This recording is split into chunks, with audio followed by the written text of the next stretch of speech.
नमस्कार। आकाशवाणी जयपुर अजमेर से प्रस्तुत हैं प्रादेशिक समाचार।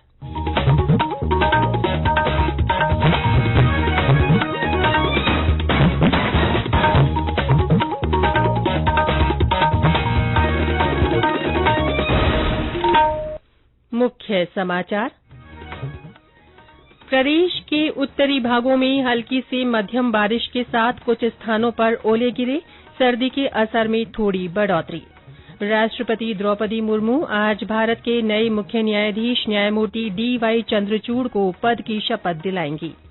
मतदाता सूची विशेष संक्षिप्त पुनरीक्षण कार्यक्रम के तहत आज प्रदेश में विभिन्न स्थानों पर चल मैराथन का आयोजन।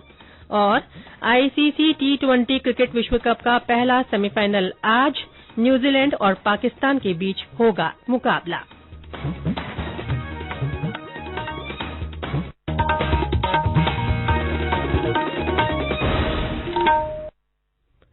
समाचारों के साथ मैं रितिका गुप्ता। और अब समाचार विस्तार से।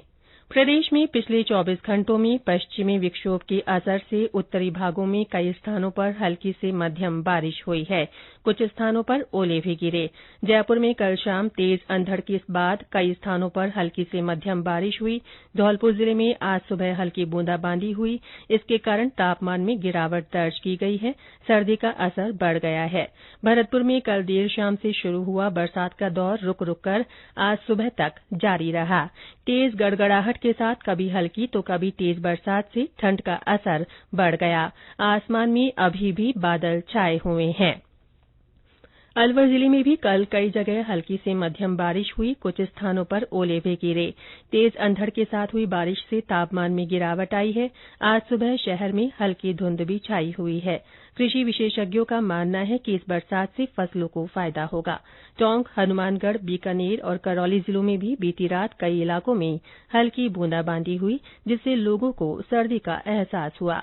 मौसम विभाग के जयपुर केन्द्र के निदेशक राधेश्याम शर्मा ने बताया कि कल के बाद पश्चिमी विक्षोभ का असर समाप्त होने के साथ ही मौसम शुष्क हो जाएगा और सर्दी के असर में तेजी से बढ़ोतरी होगी।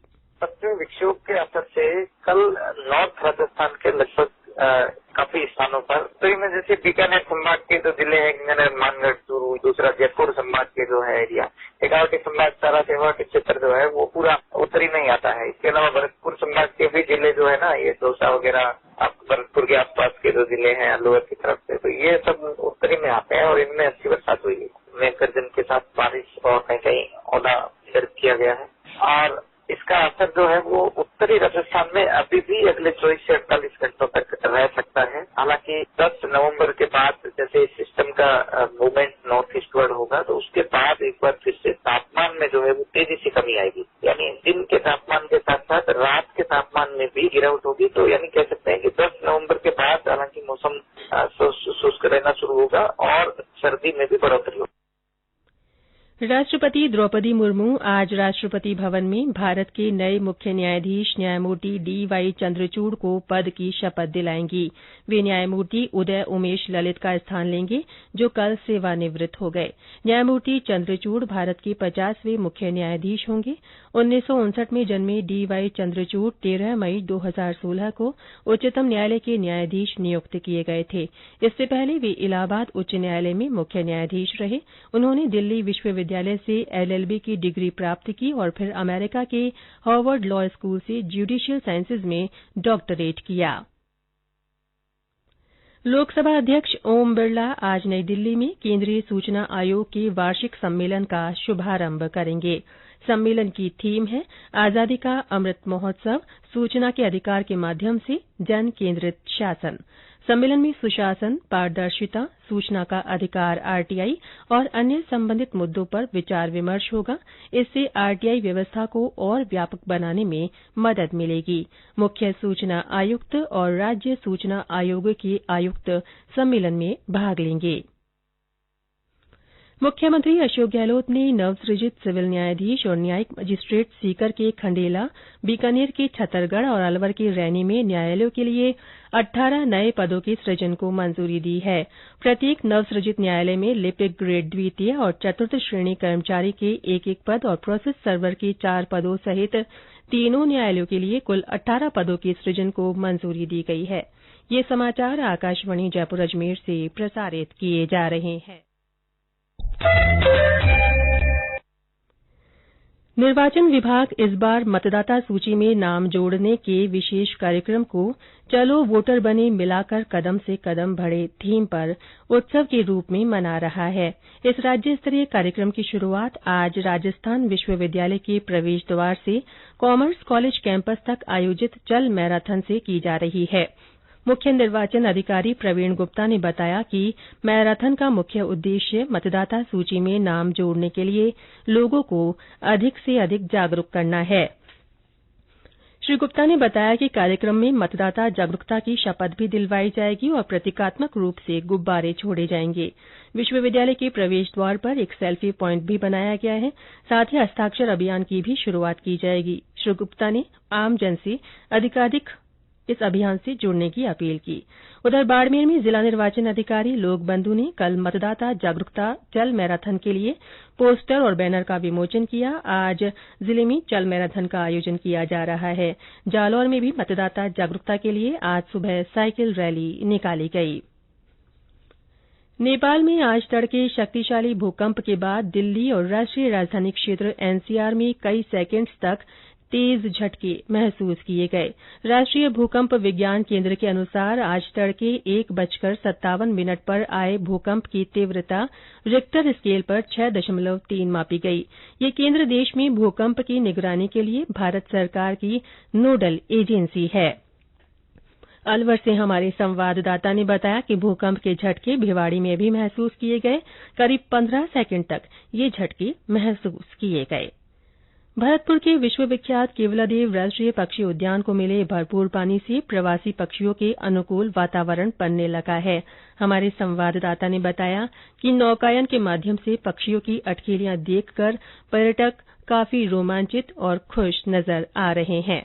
भरतपुर के विश्वविख्यात केवलादेव राष्ट्रीय उद्यान को मिले भरपूर पानी ने खुशियों को पंख लगा दिए हैं। कई साल बाद केवलादेव राष्ट्रीय उद्यान घना में नौकायान शुरू हो गई है। नौकायान के जरिए पर्यटक नजदीक से पक्षियों की अठखेलियों को निहार कर रोमांचित हो रहे हैं। पक्षी विशेषज्ञ ने बताया कि इन दिनों केवलादेव उद्यान में पर्याप्त पानी आने से लाची, रोही, कतला, सिंघाड़ा समेत 57 प्रजाति की लाखों मछली नेचुरल सीड के साथ विकसित हो रही है। उद्यान में इन दिनों ओपन मिल स्टॉर्क, पेंटेंट स्टॉर्क, स्नेक बर्ड सहित कई प्रजाति के पक्षियों का प्रजनन कार्य चल रहा है। शिव कुमार वशिष्ठ, आकाशवाणी समाचार, भरतपुर।